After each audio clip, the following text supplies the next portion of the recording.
This is a generational cycle that maybe conscious parenting can break, because we're all about breaking unhealthy cycles. Conscious parenting isn't about this shaming and blaming approach, it's about understanding. And this cycle of older generations shitting on younger generations is one that's been around forever.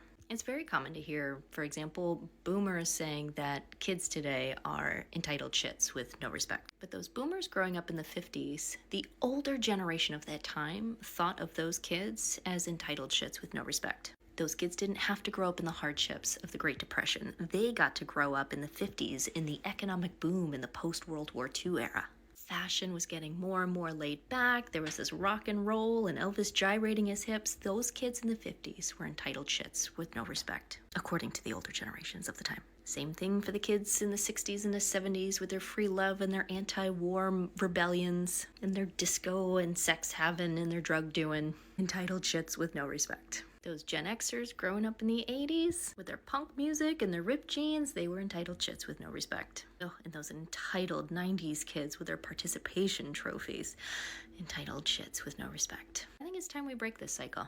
Personally, I see Gen Zs as emotionally intelligent, socially aware kids. In conscious parenting, we're trying to raise resilient kids who are respectful and kind and empathetic.